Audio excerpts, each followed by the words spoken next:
परमात्मने नमः। राम गीता श्री भगवान वाच। गुरो सकाशात् वेदवाक्यतः संजात विद्या अनुभवो निरक्षतम्। स्वात्मनात्मा स्थितम् उपाधिवर्जितम् त्यजेत् शेषं जडमातं गोचरम्। 19 श्लोक परमाराध्य प्रातः स्मरणीय अर्चनीय वंदनीय पूज्य पार्षद गुरुदेव भगवान के पावन पवित्र युगल चरणों में कोटि सादर प्रणाम।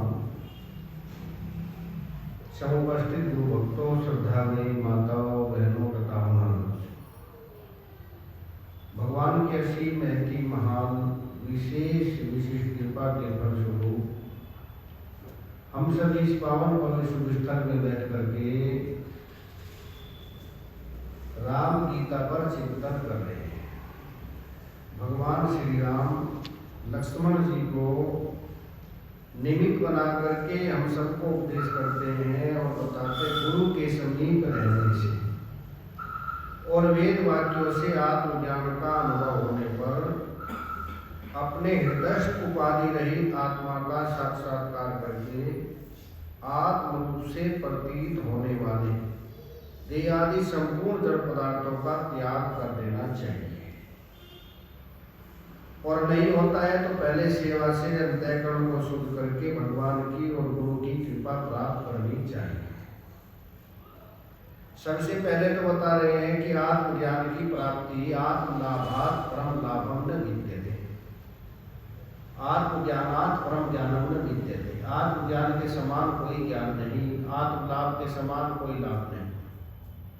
अगर ये प्राप्त नहीं हुआ तो एकांत स्थान में जाकर के संध्या वंदन पूजा पाठ करें और 3 की सेवा करें, उससे अंतःकरण शुद्ध हो जाएगा। सबसे पहले जो प्रत्यक्ष देवता है, जो हमको दिखाई देते हैं, जिनसे बात कर सकते हैं, जिनकी सुन सकते हैं, जिनको सुना सकते हैं, वो 3 को उन्हें सबसे बड़ा देवता बतलाया। मात्र देवो भव, माँ सबसे बड़ा देवता है। 11वें स्कंद में भगवान श्री कृष्ण कहते हैं अगर मेरा पूरा स्वरूप देखना है तो अपनी माँ में देख ले। साक्षात मेरा स्वरूप है। मैं भी निस्वार्थ प्रेम करता हूँ, माँ भी निस्वार्थ प्रेम करती है। दूसरा है पिता। पिता ब्रह्मा, पिता विष्णु, पिता भगवान। दुनिया में पिता जैसा नहीं कोई निशान मेहरबान दुनिया में। दूसरे नंबर पर पिता और तीसरे नंबर पर गुरु आ गए। गुरु मेहरबान, चेला पहलवान। गुरुदेव को प्रसन्न कर लीजिए तो 3 को प्रसन्न कर दिया तो कल्याण हो गया। अगर आपको माँ पर विशेष रूप से बदलाया, माँ की सेवा से क्या मिलता है? विष्णु भगवान प्रसन्न होते हैं। पिता की सेवा से ब्रह्मा जी प्रसन्न होते हैं और गुरु की सेवा से शंकर भगवान प्रसन्न होते हैं। और जब ये प्रसन्न हो गए तो बाकी क्या रह गया? और बिना इनको प्रसन्न किए कोई उपासना करे, सेवा करे, तीर्थ करे, व्रत करे, पूजा करे, पाठ करे, वो लगती नहीं। उसकी ब्राह्मण की कथा आप लोगों ने सुनी महाभारत में। उसके माता पिता व्रत थे, उनको छोड़ करके वन में तपस्या करने के लिए गए। बहुत तपस्या की, थोड़ी सिद्धि मिल गई। बैठे रहते वृक्ष के नीचे, एक चिड़िया ने बीट की तो उन्होंने ऊपर देखा, देखते चिड़िया प्रसन्न हो गई। मन में आने तो बड़ा सिद्ध हो गया। भिक्षा मांगने के लिए एक जगह गए, दरवाजे पर गए। नारायण आदि की सेठानी अपने पति की सेवा कर रही थी, सास ससुर की सेवा कर रही थी। थोड़ी देर हो गई आने में। बोले महाराज क्षमा करना, थोड़ी देर हो गई। महाराज ने कहा थोड़ी देर हो गई, मेरे को खड़े आधा घंटा बीत गया। उसने हाथ जोड़ के कहा महाराज मैं वो चिड़िया नहीं हूं जो देखती भस्म हो जाऊंगी। उन्होंने सोचा कि कैसे पता चल गया इनको, मैंने तो किसी को बता भी नहीं, अभी की तो बात ही है। बोले पहले मैं सास ससुर की सेवा करती हूँ, पति की सेवा करती हूँ, उनमें मैं कभी भी विलंब नहीं करती और उसी से मुझको सिद्धि प्राप्त हो गई। मैं दूसरे के मन की बातें जान लेती हूँ। अगर आपको भी ये प्राप्त करना है, अपने प्रश्न के उत्तर चाहिए, तो धर्म याद है उनके पास जाओ। काशी में रहते हैं, मांस बेचते हैं। मैं ब्राह्मण उनके पास कैसे जाऊं? पर शंका थी मन में। गए, धर्मव्याध ने कहा उन माता जी ने भेजा है क्या आपको?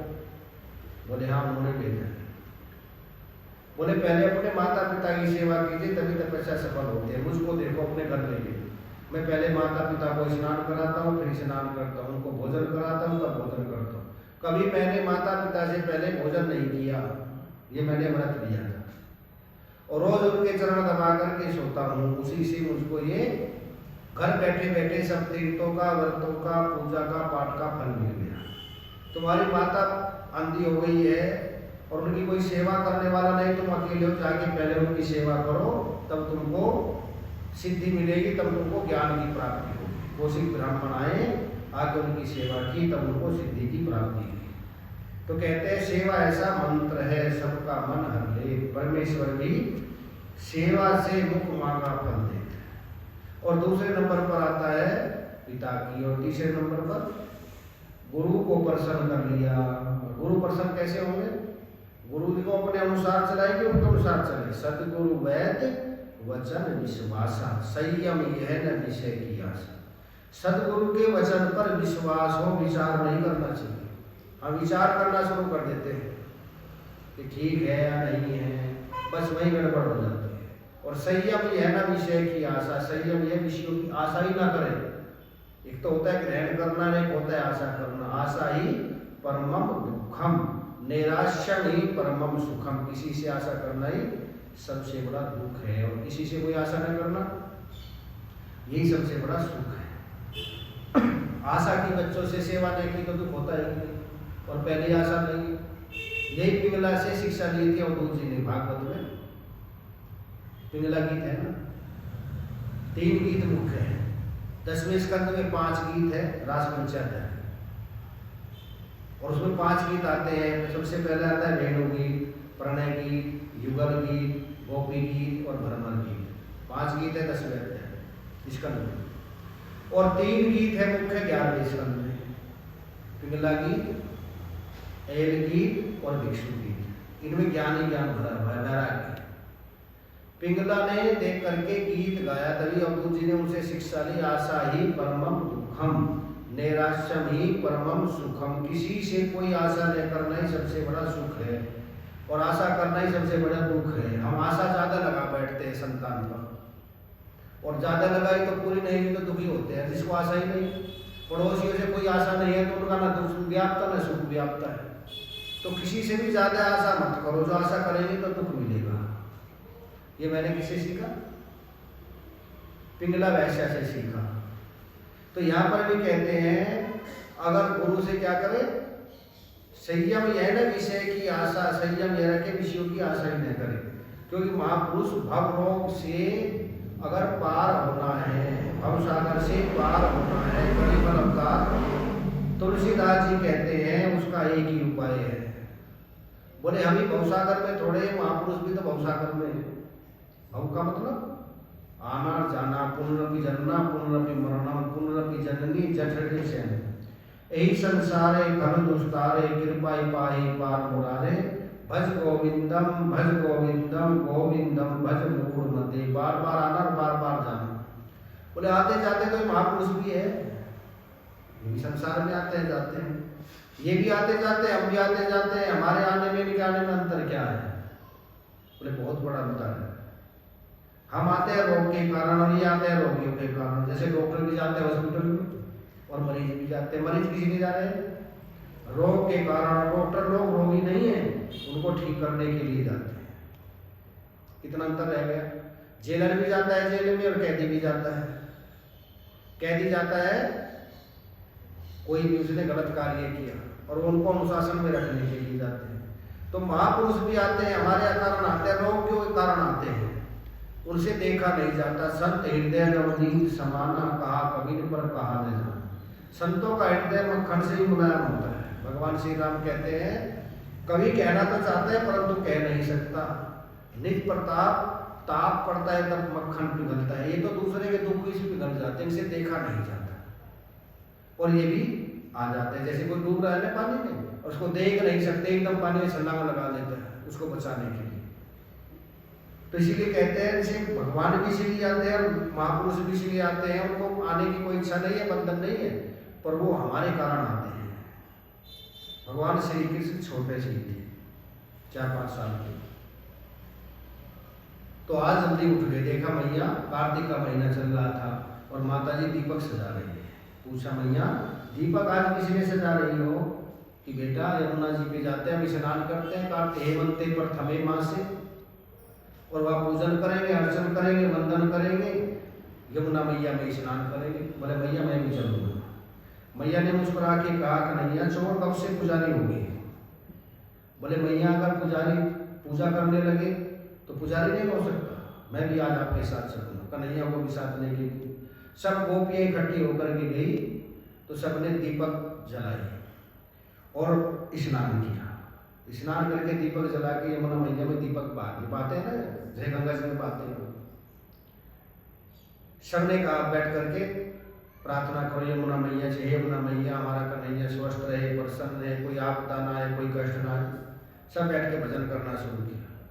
कन्हैया ने भी देखा, आँख खोल के देखा तो दीपक बहाए थे। कन्हैया एकदम यमुना जी में कूद गए और जाके कहा मेरे पास आ जाइए, मेरे पास आ जाइए, कब तक बहते रहोगे इस कर्म की धारा में, मेरे पास आ जाइए। कुछ आ गए कुछ बह गए, जो आए कन्हैया ने इकट्ठे किए, अपनी पोटली में बांधे पीताम्बर में और बांध के बैठ गए आंखें बंद करके। सबने कहा चलो कन्हैया घर चलते हैं। सब माताएं घर के लिए चली, कन्हैया ने पोटली उठाई, सिर पर रखी और चल दी। मैया ने कहा तू देखे तो कुछ नहीं आते, पोटली में क्या है? बोले मैया किसी की पोटली खोल के नहीं देखनी चाहिए। बोले चोर की जरूर देखनी चाहिए, दिखा इसमें क्या है। दिखा तो उसको दीपक सब बांधे हुए थे। मैया ने कहा तेरे बांधने के लिए अपने दीपक बांधे थे क्या? बोला मैया मैं क्या करूं, मुझसे कोई बहता हुआ देखा नहीं जाता। मैं भी कूद गया यमुना जी में और मैंने कहा सब मेरी शरण में आ जाइए, सदा के लिए बहना बंद हो जाएगा। सर्व धर्मान परित्यज्य मामेकम शरणम व्रज, अहम तो सर्व पापियों भो मोक्षयिष्यामि मा शुचः, तुम मेरी शरण में आ जाओ। मैया ने कहा फिर सबको इकट्ठे क्यों नहीं किए? बोले मैया मैं बुला तो सबको रहा था, मेरी शरण में आ जाए, सर्व धर्मों का परित्याग कर। कुछ आगे कुछ बह गए, जो आगे उसको मैंने अपने शिरोधार्य कर लिया, सिर पे धारण कर लिया। अब सारा तुम्हारा भार मेरे सिर पर है। तो गुरु भी यही करते हैं, कहते हैं वो देख नहीं सकते, आते और कहते हैं देखो इस संसार में कब तक बहते रहोगे मोह माया में, मेरे पास आ जाइए, मेरी चरण शरण में आ जाइए, मैं तुमको पार कर देता हूँ। और गुरु शिष्य से भी ज्यादा, भगवान से भी ज्यादा प्रेम करते हैं। इसीलिए कहा मोती अधिक संत का लेखा, भगवान ने कहा सात मोहि में सब जग देखा, मोती अधिक संत कर लेखा, उन संतों को मुझसे अधिक मानो। और सहजो भाई ने तो और कमाल कर दिया आगे के लिए, गुरुदेव के प्रति इतनी निष्ठा थी। सहजो भाई के गुरु कौन थे? चरणदास जी, दिल्ली में उनका आश्रम है चांदनी चौक में। चरणदास जी ने ये प्रतिज्ञा की थी मैं अगर गुरु बनाऊंगा तो सुखदेव जी को ही बनाऊंगा। और सुखताल में जाकर के बहुत उपासना की उन्होंने। 18 साल में सुखदेव जी ने दर्शन दिए, उनसे दीक्षा। फिर दिल्ली में आके उनकी 2 शिष्या थी, दयाबाई और सहजो भाई। सहजो भाई उनके बड़े भाई की बेटी थी, भतीजी लगती दयाबाई, और सहजो भाई आती थी राजस्थान से। तो दोनों उनकी शिष्या थी और बहुत से शिष्य थे। सहजो भाई बार बार कहते गुरुजी मैं तो हर बार आती गुरु पूर्णिमा पर, आप भी कृपा करो मेरे कुटिया में भी पधारो। कहा कि जरूर आएंगे, कभी इधर चलेंगे तो जरूर चक्कर लगाएंगे, तो जरूर आएंगे। अब की बार मैं जून में आऊंगा उधर। तो सहजो भाई होली पर आई थी गुरु जी के दर्शन करने, तो सोचा कि गुरु जी के लिए कोई आश्रम देखना चाहिए, पावन पवित्र आश्रम देखे। बहुत कोई समझ में आ नहीं, गरीबी बहुत थी। सोचा मैं अपने हाथ से ही बनाती हूँ गुरु जी के लिए आश्रम। आसन बहुत सुंदर उसने अपने हाथ से बनाया। गुरु जी आएंगे, अकेले आएंगे, तो उनके लिए आसन बनाना चाहिए। आसन बना के तैयार किया, गुरु जी आ गए, तो गुरु जी के पीछे पीछे ठाकुर जी भी आ गए। अब आसन एक और बैठने वाले 2। ऐसा भी नहीं कि आसन कहीं से ले आए जल्दी से जल्दी। बोले गुरु जी आप आसन पर बैठे।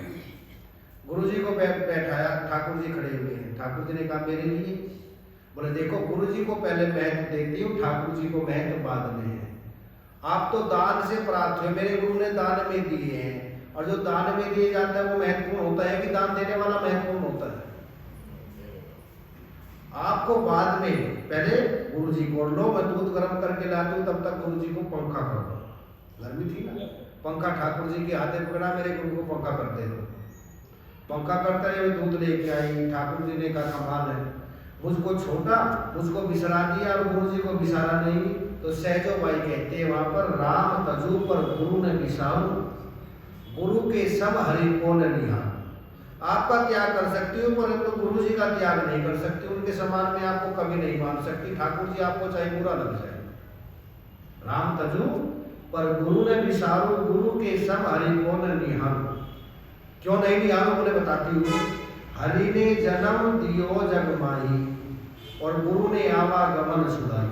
आपने तो जन्म दे दिया और बांध दिया मुआ करके, जन्म मरण की श्रृंखला में भेज दिया, और गुरुदेव ने आकर के छुड़ा दिया, बंधन से निवृत्ति की प्राप्ति करा दी। मेरी कौन बड़ा है, आप बड़े रहेगी, गुरु जी बड़े रहेगी। और हरि ने 5 चोर दिए साथ, आपने तो हमको भेजा तो 5 चोर और दिए साथ में, काम क्रोध लोभ मोह राग द्वेष, ये साथ में और भेज दिए हमारे। हरि ने 5 चोर दिए साथा, गुरु ने लिए छुड़ाए अनाथा। और गुरु ने आकर के इन चोरों से छुड़ा लिया, फिर कौन बड़ा है? मैं अपनी दृष्टि से कहती हूँ कि मुझको तो गुरु ही बड़े लगते हैं। हरि ने कुटुंब जात से घेरी, भगवान ने आकर के परिवार में डाल दी और परिवार में मोह माया में फंसा दी, और गुरु ने काटी ममता में। आपने तो आकर के कुटुंब जाल में घेर दी, मैंने फंसा दी, और गुरुदेव ने मेरी ममता काट दी। ममता किसमें होती है? परिवार में। और अहमता होती है शरीर में। शरीर में क्या होती है? अहमता, और परिवार में ममता। जैसे आत्मदेव ब्राह्मण कहते हैं, देहस्ति मान सुधीरे अभिमति त्यजत्वम जाया सुतादिशु ममता विमुच्य। तो गुरु ने ममता काटी मेरी, और हरि ने रोग भोग उलझाए। हरि ने किसको उलझा दिया? मेरे को रोग और भोग में उलझा दिया। और गुरु ने योग से सभी छुड़ायो। गुरुदेव ने इस योग से, इस ज्ञान से सब भोग भी छुड़ा दिए और रोग भी छुड़ा दिए। सबसे बड़ा रोग क्या है? जन्म मरण का रोग, वो भी छुड़ा दिया, और भोगों से भी उसको वैराग्य करा दिया। हरि ने कर्म धर्म भरमायो, ये करो ये करो ये करो, इसमें भ्रमित कर दिया। और गुरु ने आत्म रूप लखाई। गुरु ने आकर के मुझे अपने स्वरूप का ज्ञान करा दिया। बताओ फिर गुरु जी को ज्यादा पूछूं कि आपको ज्यादा मानूं? हरि ने मोसो आप छिपायो, आपने तो मेरे अंदर छिप करके बैठे हैं, अपने आप को छिपा दिया है, अंदर ही पर छिप के बैठे हैं, प्रकट तो नहीं हो रहे। हरि ने मोसो आप छिपायो, गुरु ने दीपक दे ताई लखायो। और गुरुदेव ने ज्ञान का ऐसा दीपक दिया, लखा दिया, ये है जिसको तुम ढूंढ रहे हो ना। हरि क्या है? तत्वमसि तू वही है जिसको ढूंढ रहे हैं। ढूंढता फिरता हूँ मैं इकबाल अपने आप को, आप ही गोया मुसाफिर, आप ही मंजिल हूँ। बताओ कौन बड़ा? और चरण दास पे तन वन मारू, गुरु ने तजु हरि को तज डालू। इन चरण दास पे, अपने गुरु पे तो तन मन सब वार देती हूँ मैं, इनको तो नहीं छोड़ सकती, आपका क्या कर सकती हूँ। हरि मुक्ति बदि गति लाए, गुरु ने सभी भ्रम मिटाए। जितने भी मेरे भ्रांति थी, भ्रम था, ज्ञान था, मेरे गुरुदेव ने आकर के मिटा दिया। अब आप ही बताओ कि किसका मैं भजन करूं, किसको मैं ज्यादा मानूं? भगवान ही प्रसन्न हो गई। सहजो तेरी गुरु के प्रति ऐसी निष्ठा है, तेरे पर मैं भी मारा जाता हूँ। ऐसी जिसकी निष्ठा होती है उसको ज्ञान और बिना कोई रोक नहीं सकता। जिसका ऐसा समर्पण भाव होता है उसी को ही से ज्ञान की प्राप्ति होती है। और जब ज्ञान की प्राप्ति होती है तो अखंडाकार गति बनती है।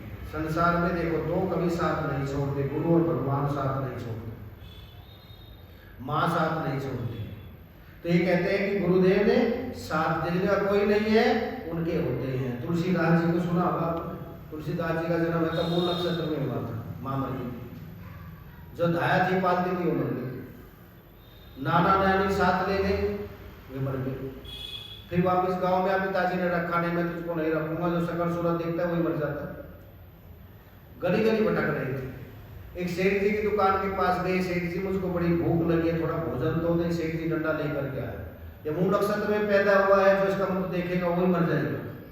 डंडा मारना शुरू किया, चल यहाँ से भाग। डंडा मारे रहे थे, एक ने आके पीछे से पकड़ लिया, जो तुलसीदास जी गुरु थे नर हरि गोस्वामी। बोले इस बच्चे को क्यों मारता है? बोले महाराज ये मूलक सत्य में पैदा हुआ है, इसकी तरफ देखो भी मत, अनिष्ट हो जाएगा आपका भी। बोले सेठ जी आज तक इसका मुख देखना नहीं चाहते लोग, परंतु मैं तुम्हें आज प्रतिज्ञा करके कहता हूँ, लोग इनके दर्शन करके कलमश दूर हो जाएंगे, पाप ताप संताप दूर हो जाएंगे, लोग इनकी घर घर पूजा करेंगे।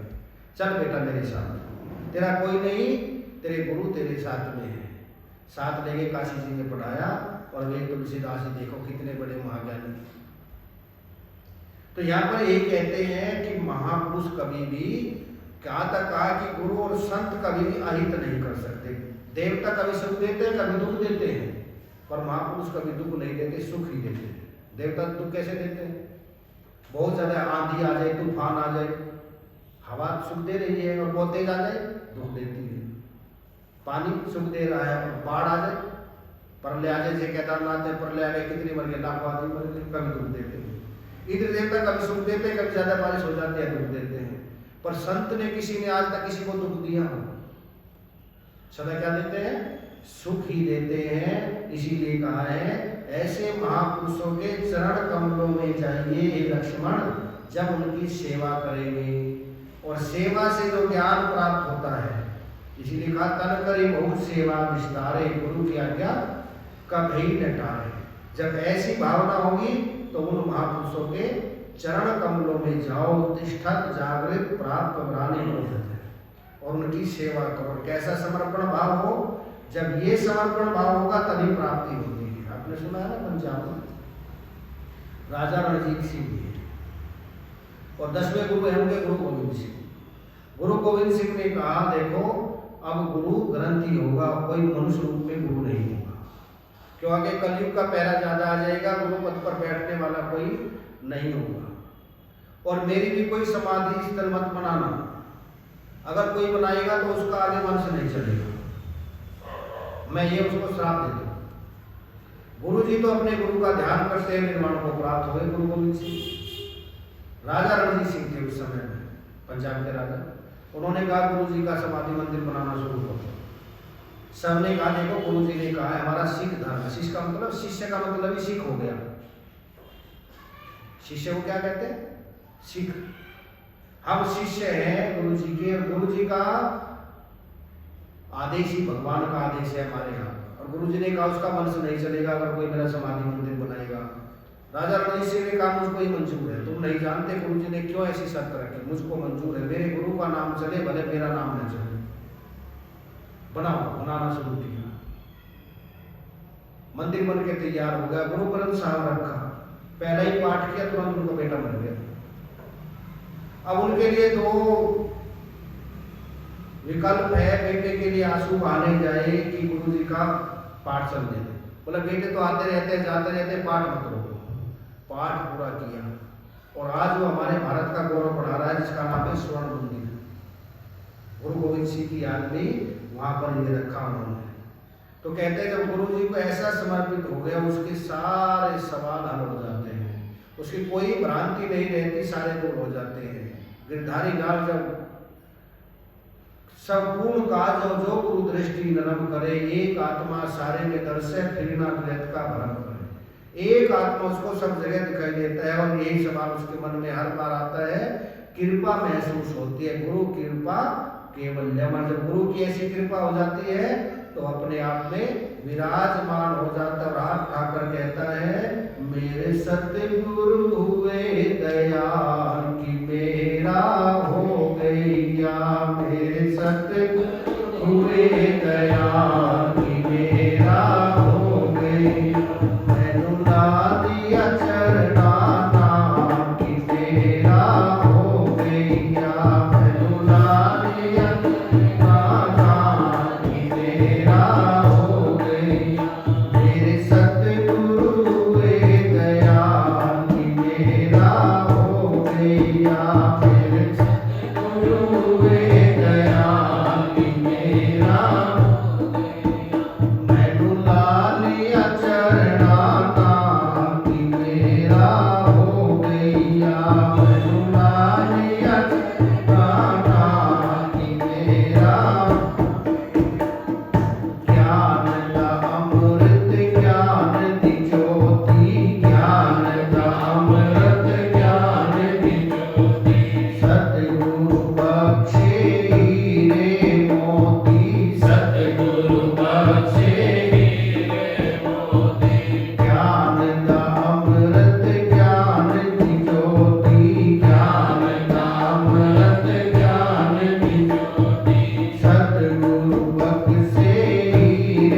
ये तो सबको मिल जाते हैं। शुद्ध धारा और लक्ष्मी पापी के भी होए, पर संत समागम हरि कथा तुलसी दुर्लभ।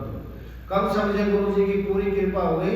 जब मोह माया दूर होनी शुरू हो जाए और संसार से थोड़ा वैराग्य आ जाए और अपने स्वरूप का चिंतन होना शुरू हो जाए, तो समझो भगवान की कृपा, अब गुरु की कृपा, दोनों की कृपा हो गई। मोह माया तो दूर हो गया, मोह माया तो दूर हो गया, तन मन नूरो नूर हो गया, तन मन नूरो नूर हो गया।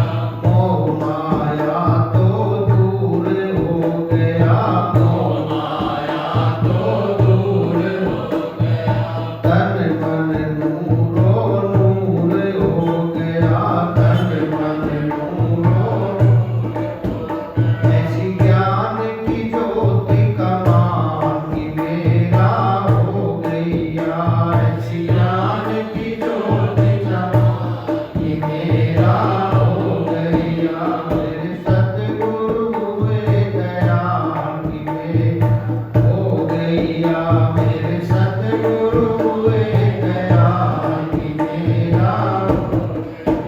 मैनू लालिया चरणा नाम की मेरा हो गया, मैनू लालिया चरणा नाम की मेरा हो गया। सच झूठ विच अंतर कीए, सच झूठ विच अंतर कीए, जीवन मरण दा चक्कर कीए, जीवन मरण दा चक्कर कीए। हल हो गए सभी सवाल की मेरा हो गया, हल हो गए सभी सवाल की मेरा हो गया। मेरे सतगुरु हुए दयाल की मेरा हो गया, मेरे सतगुरु हुए दयाल की मेरा हो गया। मैनू लालिया चरणा नाल की मेरा हो गया, मैनू लालिया चरणा नाल की मेरा हो गया। मैनू कौन कहे कंगाल की मेरा हो गया, मैनू कौन कहे कंगाल की मेरा हो गया। शांति मिल गई सतगुरु द्वारा, शांति मिल गई सतगुरु द्वारा। मैं क्यों देखूं और सहारा, मैं क्यों देखूं और सहारा। शांति मिल गई सतगुरु द्वारा, शांति मिल गई सतगुरु द्वारा। उनको देखे और सहारा, उनको देखे और सहारा। जब सतगुरु टुर के नाथ की मेरा हो गया, जब सतगुरु टुर के नाथ की मेरा हो गया। मैनू कौन कहे कंगाल की मेरा हो गया, मैनू कौन कहे कंगाल की मेरा हो गया। हल हो गए सभी सवाल की मेरा हो गया, हल हो गए सभी सवाल की मेरा हो गया। सारे सवाल हल हो गए, प्रश्न जितने भी थे कोई शंका ही नहीं रही है। शंका कब तक है? जब तक गुरु के प्रति भक्ति नहीं है। प्रथम भक्ति संतन कर संगा, संतों का संग करे, उन महापुरुषों के चरणों में बैठे। और नहीं बैठता तो भ्रांति में रहता है, संशय नहीं रहता है, कच्चा ही रहता है। आपने कथा सुनी होगी, एक बार नामदेव, निवर्तिनाथ, सोपन देव और मुक्ता भाई, चारों बहन भाई थे ना, 3 भाई 1 बहन, चारों आत्मज्ञानी। गोरा को मार के यहाँ पर गए सब संत। तो छोटी थी मुक्ता भाई, 8-10 साल की। मुक्ता भाई को हंसी सूझी, उन्होंने कहा, थपकी रखते हैं ना कुमार, देखते हैं घड़ा पक्का है कच्चा। बोले काका जी इसे क्या करते हो? इसे बेटा देखता हूँ घड़ा पक्का है कि कच्चा है। बोले अगर आपकी आज्ञा मैं भी देखूं सबको ही कच्चे है कि पक्के हैं। घोड़ा को मारने का बेटी देख लो तो सबके जाके थपकी मारे ऐसे पीठ में, किसी के सिर पर, कोई नहीं बोला। जब नामदेव जी का नंबर आया, नामदेव ने क्या कर रही है छोटी बच्ची, हम पक्के हैं भगवान के भक्त हैं, बोले सब पक्के हैं कि एक अच्छा है। क्यों कच्चा है? कि इसका कोई गुरु नहीं है। भगवान के तो दर्शन हो गए पर गुरु नहीं है तब तक पक्का नहीं हो सकता। ज्ञानेश्वर से जाकर बड़ा बुरा माना, ज्ञानेश्वर ने कहा बात तो सही है। शास्त्र में प्रमाण है गुरु बिना गति नहीं, गुरु बिना गति हो नहीं सकती। तो जाके विठल जी के भजन करते थे, विठल जी के पास गए, रोए, विठल जी प्रसन्न हो गए, रोज विठल जी दर्शन देते थे। नामदेव क्या बात बेटा आदर हो रहा है, कारण क्या है? बोले मुक्ता बावी ने कहा तुम अभी कच्चे हो, आपके दर्शन फिर भी मैं कच्चा हूँ। भगवान ने कहा बुरा मत मानना, बिना गुरु के कच्चे ही रहूंगे। फिर किसको गुरु बनाओ? कि एक बिसोवा खेचर है उनको बना लीजिए। बिसोवा खेचर के पास गए, बिसोवा खेचर तो शिवलिंग पे पैर रख के सो रहे थे। बोले इसको क्या गुरु बनाएंगे? तो नास्तिक है। बोले भगवान पे पैर रख के सो रहे, भगवान की तरफ शर्म नहीं आ रही तुमको? बोले जहाँ भगवान नहीं वहां पैर कर दीजिए मेरे। उठा के इधर के शिवलिंग इधर घूम गया, इधर के इधर घूम गया, इधर के इधर घूम गया, चरणों में गिर गए। बोले सिद्ध महापुरुष है, आप कोई गुरु बना तो मेरा भ्रम दूर कीजिए। जब उनकी भ्रांति दूर हुई तो इसीलिए कहते हैं यहाँ पर उत्तिष्ठत जागृत प्राप्त अवरानी बोधते, उन गुरुदेव के चरण कमलों में जाए और जाकर के अब अपने अनुसार नहीं उनके अनुसार चले।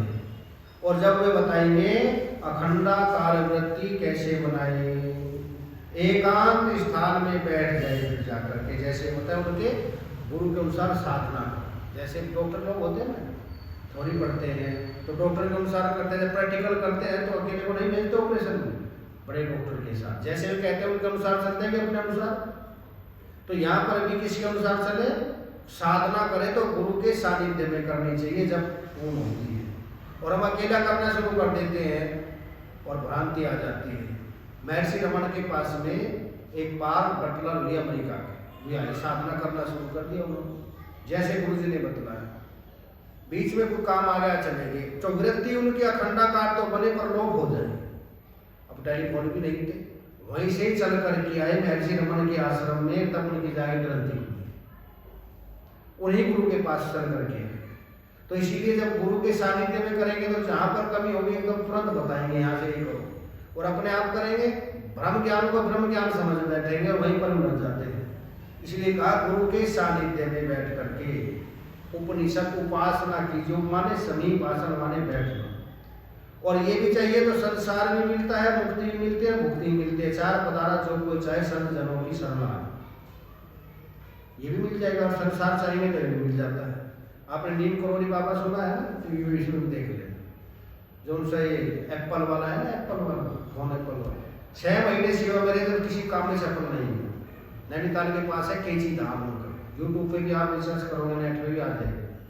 6 महीने उनकी सेवा करते रहे गुरु जी की। जब जाने लगे गुरु जी को आशीर्वाद दीजिए, वो बिजनेस शुरू करो, अच्छा जब आशीर्वाद नहीं नहीं फल दे दीजिए। उनको एक सेब दिया, एप्पल दिया, बोले ऐसे नहीं काट के दे दीजिए, मुख से काट के दे, देखो एप्पल में है ना निशान ऐसे कटा हुआ है जैसे मुख से, वो दिया, जाओ शुरू करो। उसने शुरू किया, आज एप्पल वाले का कितना नाम। और उनके जाने के बाद भी जो फेसबुक वाला है उसने भी सेवा की होगी आगे। बिना महापुरुषों के कृपा के कहते हैं संसार में भी कामयाब नहीं होते, उनके आशीर्वाद से कार्य होता है। ये बिरला है ना, बिरला राजस्थान में है, पिलानी में कहा, पिलानी के रहने वाले एड़ा स्वामी एक ज्ञानी महापुरुष को सेवा की उनके पिता ने। उन्होंने कहा राजा बेटा भारत में प्रथम स्थान मिल जाएगा। आज उनकी समाधि बनी है एड़ा स्वामी की पिलानी में। तो यहाँ पर कहते हैं महापुरुषों की कृपा से अगर संसार चाहिए भी मिल जाए, पर संसार महत्वपूर्ण नहीं है। भगवान श्री राम कहते हैं उसको ज्ञान की प्राप्ति होती है, तब वो एकांत स्थान में बैठ करके अखंडाकार वृत्ति बनाता है प्रभाव रूप से। ऐसे नहीं कि वृत्ति अभी तो वृत्ति बन गई और फिर चश्मे में चली गई, फिर पैन में चली गई, फिर मकान में चली गई, फिर दुकान में चली गई, फिर ऑफिस में चली गई। ऐसी वृत्ति काम नहीं करेगी। बैठ करके अखंडाकार वृत्ति बनाएगी। जैसे गंगा जी गंगोत्री से लेकर गंगा सागर तक बीच में गैप है क्या? उसमें गैप नहीं आना चाहिए। और जब वृत्ति व्याप्ति बनेगी तो ये अंतःकरण को हमारे निवर्त कर देगी, आवरण भंग करेगी, इसी से ज्ञान होगा। एक होते हैं फल व्याप्ति और एक होते हैं वृत्ति व्याप्ति। फल व्याप्ति को चिदाभास प्रकाशित करता है, परंतु वृत्ति व्याप्ति को प्रकाशित नहीं करता। जहाँ फल व्याप्ति होते हैं वहाँ दो होते हैं, एक तो चिदाभास भी होना चाहिए और एक हमारी वृत्ति होनी चाहिए, अंतःकरण में जागरूकता होनी चाहिए, और चिदाभास उसको प्रकाशित करेगा। और इसमें चिदाभास प्रकाशित करता नहीं। जैसे आप गाड़ी चलाते, मोटर चलाती है ना, तो आसानी से बैठ के 500 किलोमीटर तक चला सकते हो। और साइकिल, उसको मोटर नहीं चलाएगी, अपने आप चलानी पड़ेगी, तो उसमें ज़्यादा जोर पड़ता है कि मोटरसाइकिल पे बैठ के, स्कूटर पे बैठ के पड़ता है। तो इसी प्रकार वहाँ पर चिदाभास प्रकाशित करता है, संसार की बातचीत करते हैं, चिदाभास प्रकाशित करता है। उसमें कोई घड़ी नहीं देखता कितना समय हो गया, कितनी देर बातें करते हुए, बोले रात के 12 बज गए पता भी नहीं चला। और कथा में, सत्संग में आप बैठिए, घड़ी देखना शुरू कर देते हैं, 6 बजे में देखता हूँ, कब बंद करेगा, कब बंद करेगा। और माला झोली लेकर बैठ जाइए, थोड़ी देर में देखो, 2-2 मिनट में देखा घड़ी को, क्योंकि वहाँ पर उसको चिदाभास प्रकाशित नहीं करता, वृत्ति व्याप्ति होती है। और वृत्ति व्याप्ति आवरणों को भंग करेगी। और वहाँ पर दो होते हैं, विश्वासहीन चेतन और वृत्ति अवच्छिन्न चेतन। दो चेतन, चेतन तो एक ही उपाधि से दो हो जाते हैं। वृत्ति भी बनती है और विषय की तरफ भी जाती है, तब वस्तु को प्रकाशित करता है। जैसे आपको कमरे में से अंधकार है कमरे में, और माता जी ने कहा जाके घड़ी उठा लाइए वहां से, आप गए तो 2 काम करना पड़ेगा आपको, सीधी सीधी ऑन करना पड़ेगा, प्रकाश भी करना पड़ेगा, आंखें भी खुली रखनी पड़ेगी। अगर आंखें बंद है तब भी प्राप्त नहीं होगी, और आंखें खुली या अंधेरा है तब भी प्राप्त नहीं होगी, दोनों काम करने पड़ेंगे। वहां पर चिदाभास ही प्रकाशित करेगा, वृत्ति बहिर्मुखी भी होती है, परंतु वृत्ति व्याप्ति में नहीं होती है। और चिदाभास वहां प्रकाशित करता है तो सारे को फैलता है। जैसे पावर हाउस से बिजली आती है ना घर में, तार कहाँ से चल करके आते हैं, पहले 11,000, फिर LT आते हैं, फिर घर में आते हैं। अगर कहीं भी बिजली गुम हो गई तो आप एकदम से क्या देखते हो, कटआउट देखो ठीक है क्या, कट तो आउट नहीं हो गया, सबसे पहले वहां जाते हैं। कहीं भी तार अगर थोड़ा भी कटआउट होगा तो बिजली गुल हो जाते हैं कि नहीं हो जाते। इसी प्रकार ये हमारा हृदय है पावर हाउस, हार्ट, और यहीं से सब नास नाड़ियों, जैसे पूरे शहर में बिजली जा रही है ना तारों के द्वारा, ऐसे नस नाड़ियों के द्वारा सब जगह जा रहा है। हमारे ब्लड क्या करता है, करंट का काम करता है। और जहाँ नहीं जाता, हाथ नहीं उठता, फालिश मार जाता ना किसी को, क्यों, बोले इसका नर्वस सिस्टम खराब हो गया। वहां तक जहाँ पर हमारा ब्लड नहीं जाता वहीं से हम काम नहीं करता ठीक, और जहाँ जाता रहता है काम करता है, उसे पता चलता है प्रकाश यहाँ तक जा रहा है। इसी प्रकार जहाँ तक वायर जा रही है हमारे घरों में, पर कहाँ से जा रही है, पावर हाउस से। तो पावर हाउस कहाँ है हमारा, यहाँ पर है। चेतन यहाँ से प्रकाशित करता है और सारे से वो फैल जाता है, पर इसमें चिदाभास प्रकाशित करता है। और वृत्ति व्याप्ति में स्वयं प्रकाश है, वहां किसी का प्रकाश नहीं है। वो गुरु स्वयं प्रकाश की बातें करते हैं, अखंडाकार वृत्ति बनवाते हैं। और जब यह अखंडाकार वृत्ति बनेगी तब आवरण को भंग करती है। जैसे रामकृष्ण परमहंस जी माता जी की उपासना करते थे, माता जी रोज बातें करती थी, देवी माता दुर्गा के रोज दर्शन होते थे। एक दिन मन में सोचा, माँ अलग और मैं अलग, द्वैत है। कहते हैं द्वितीया द्वयम भयम भवति, जहां द्वैत होता है वहां भय होता है। कोई ऐसा महापुरुष मिल जाए जो अद्वैत का बोध करा दे मुझे, ऐसा कोई संत मिले मेरा तार हरी से जोड़े, निज में निज की बात करा दे, अपने स्वरूप की प्राप्ति करा दे। बार बार सोचते थे, अंदर से बहुत कसक थी, वैराग्य था। तो खन्ना है पंजाब में, अमृतसर के रास्ते में जाते हैं ना, अम्बाला से खन्ना आता है। वहां एक तोतापुरी जी महाराज थे, ब्रह्मज्ञानी महापुरुष हुए, वहां से गई माता जी की प्रेरणा से जाकर के कहा, उस एक का बोध मैं तुमको करूंगा, पर साधना के करने के लिए ब्रह्म विद्या है, और ब्रह्म विद्या तब प्राप्त होते हैं, बिना संन्यास के प्राप्त नहीं होती। आप समित पाणी होकर के मेरे चरणों में आओ।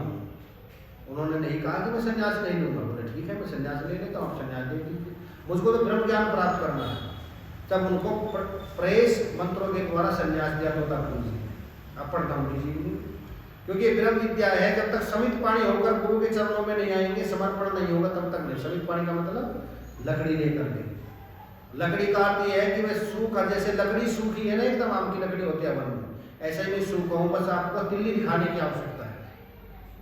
समित पाणी होकर के गए और तब उनको कहा कि बैठ करके अखंडाकार वृत्ति बनाओ। अखंडाकार वृत्ति ये बनाए तो बीच में माता जी आ जाए। जिसका अभ्यास होता है, जैसे हमको जिस चीज का अभ्यास है, भजन करने के लिए बैठो, याद क्या आएगा? ऑफिस याद आएगा, बेटा याद आएगी, बेटी याद आएगा, पोता पोती, जहां भी हमारा अभ्यास होगा वो याद आएगा। बार बार मन में वही घूमेंगे।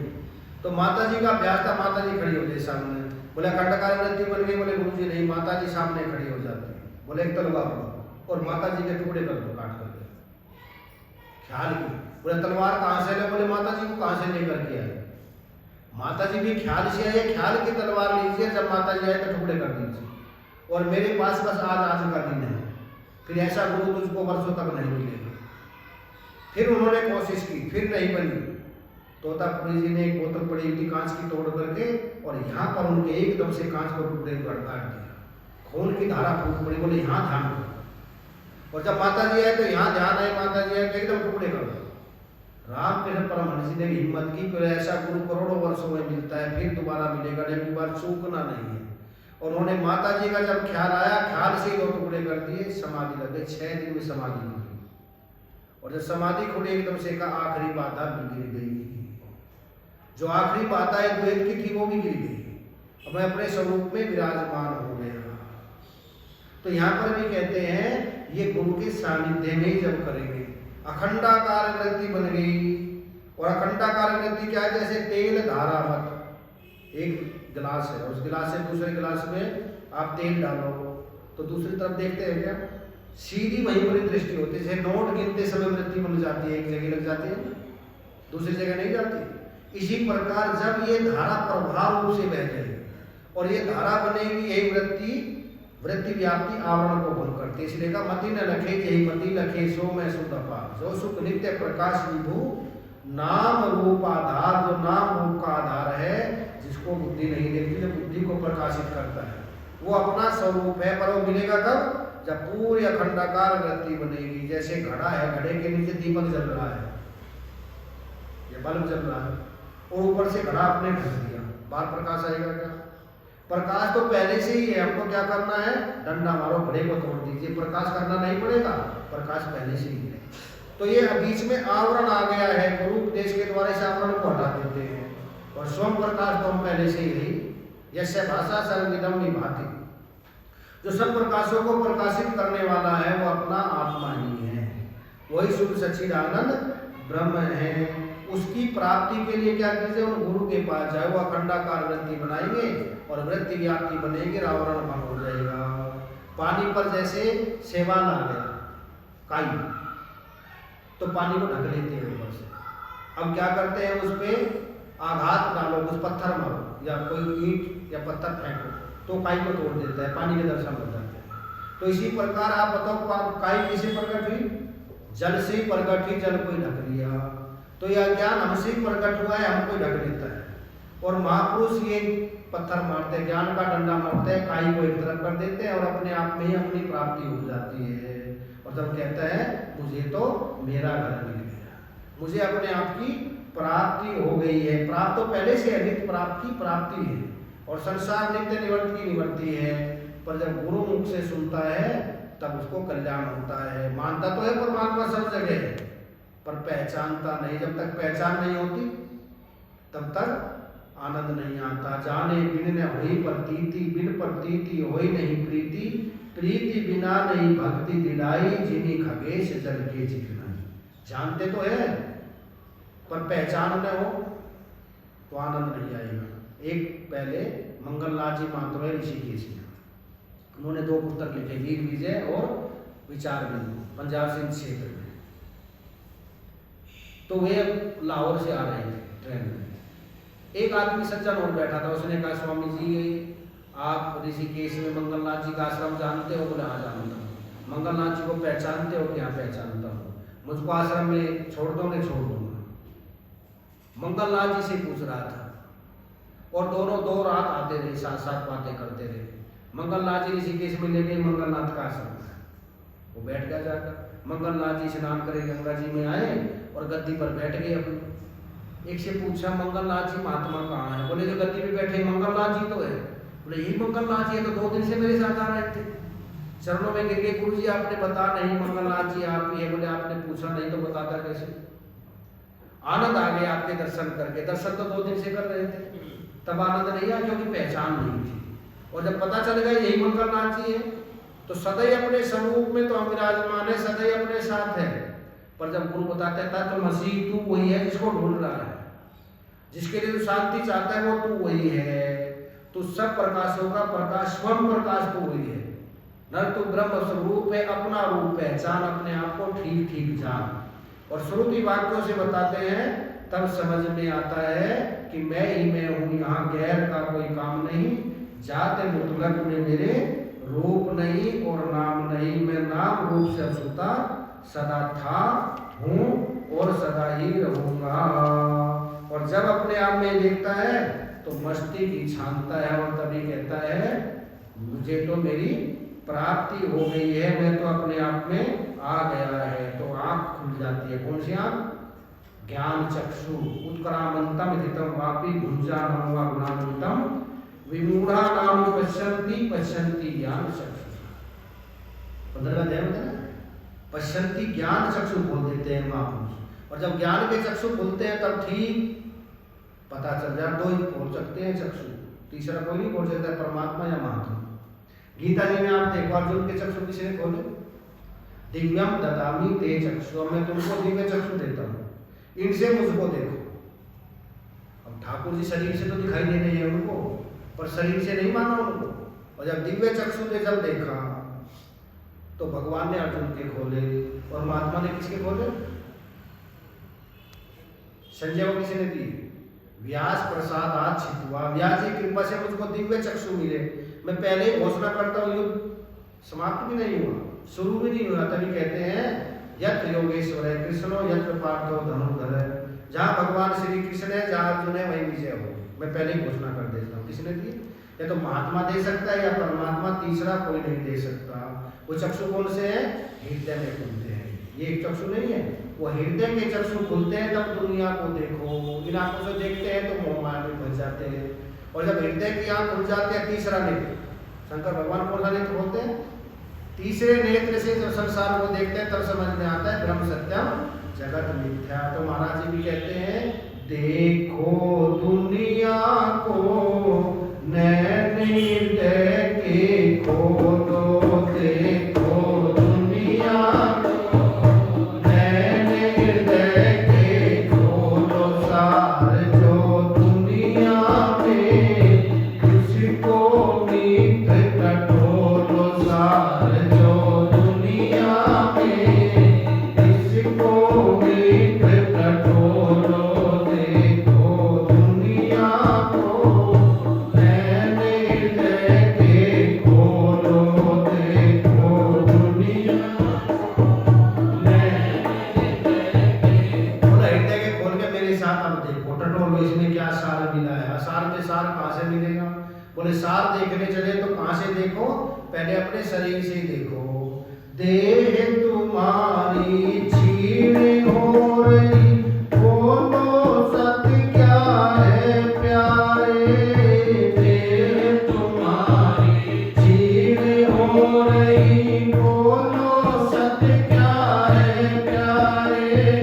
कांति देखी लीन हो रही, बोलो सत्य क्या है प्यारे। कांति देखी लीन हो रही,